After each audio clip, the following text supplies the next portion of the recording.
let's take a look at the second 3-pack of the G.I. Joe from the G.I. Joe Retaliation line, the Tactical Ninja Team. G.I. Joe Tactical Ninja Team.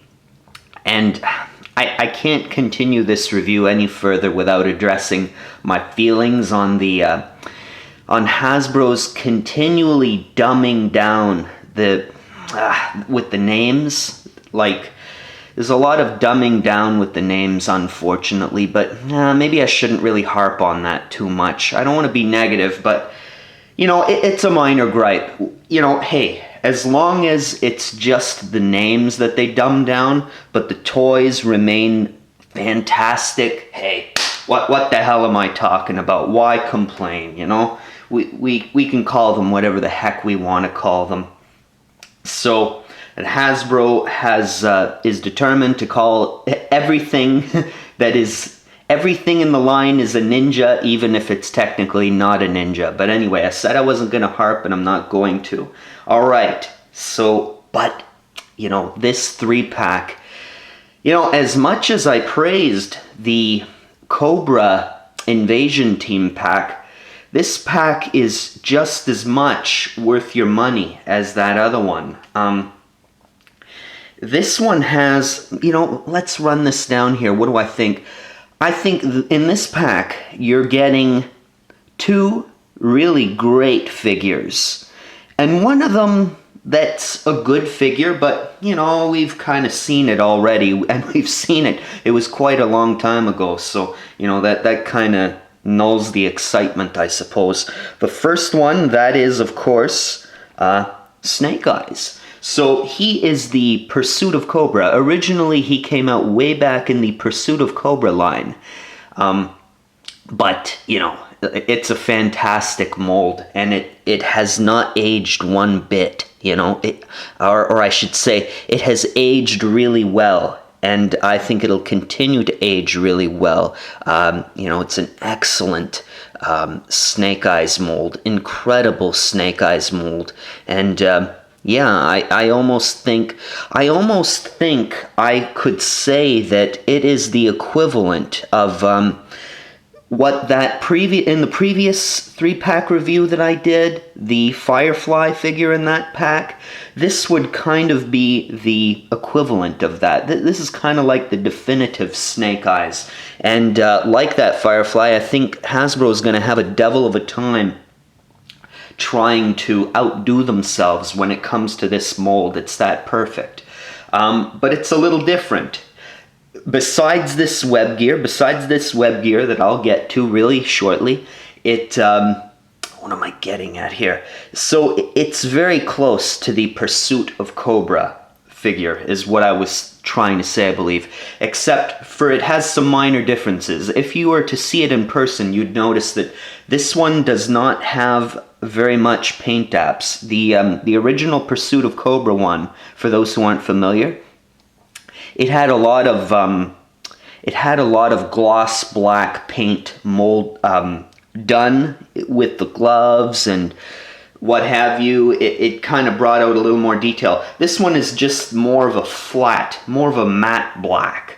But that's not a bad thing either. Some people might prefer that. I do know that a lot of Joe fans aren't really crazy about the glossiness of some of these things, so they might even prefer this one.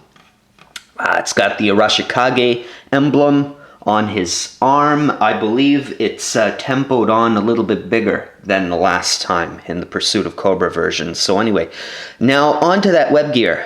The web gear is really nice. I really like it. It's incredibly intricate. It's got a few loops so he can dangle the Mac 11s or Mac 10s, whichever they may be, on his hips.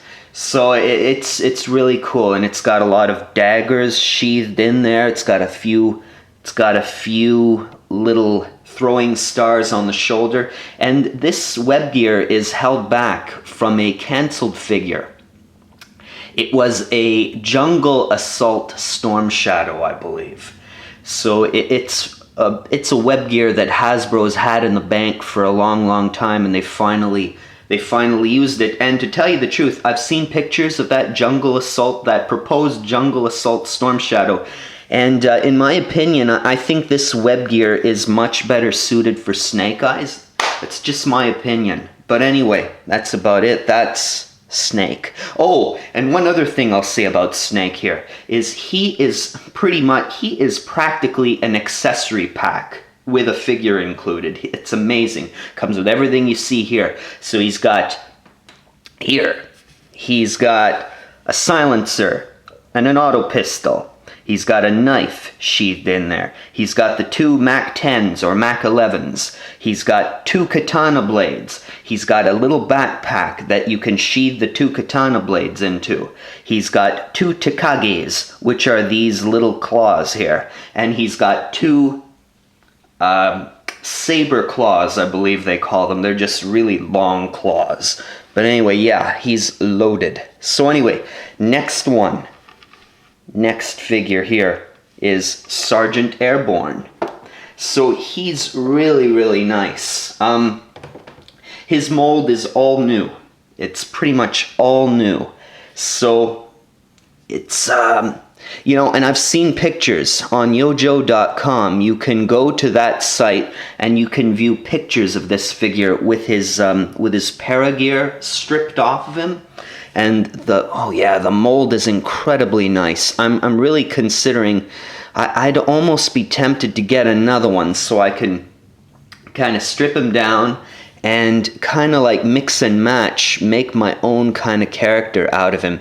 He's, you know, technically he is airborne, but, you know, as you can see with the full balaclava covering his entire face, you know, you can almost do whatever you like with him. You know, you've got a lot of creative freedom there if you want. So he's not as loaded on accessories. The other 2 are not as loaded, but what he comes with is great. He's got all of this full paragear pack, and he's got a little paragear or a little parachuting helmet with an oxygen mask attached to it. And he's got, these accessories are really awesome. These accessories, this submachine gun he's holding right there, and this shotgun, originally came with 30th anniversary Law and Order. And they're incredible accessories. Yeah, for those who have a sharp eye and aren't entirely familiar, I'll point out, yeah, this shotgun is the same shotgun that's included with the Firefly in the Cobra Invasion 3-pack, but done up in black. So anyway, yeah, that's pretty much Sergeant Airborne. And the last figure in this pack, almost, I don't know if I would consider this figure the standout or if it would be this one. I'm not really sure. It's a bit of a toss-up. But this is an all-new character, Agent Mouse. Yeah, he's awesome. And I really think I might like the figure just a touch more because I took a real liking to his character in the Retaliation film, even though he died really early in the film.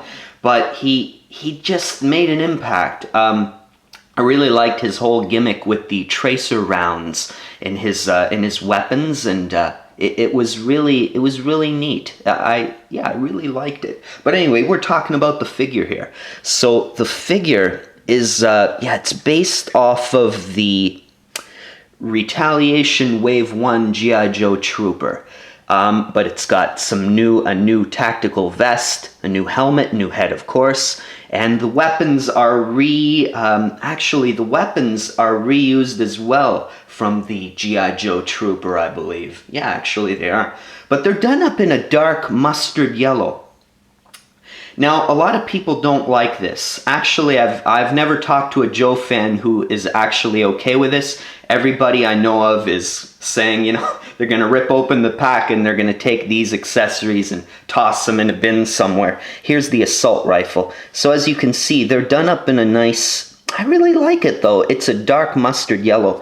And, you know, I was thinking about this. It does not bother me because even back in the day, even back in the vintage days, there were an odd figure or two that was thrown into the mix that came with an accessory that was, while it was beautifully, intricately sculpted, it was molded in a really odd color. So I have no problem with it.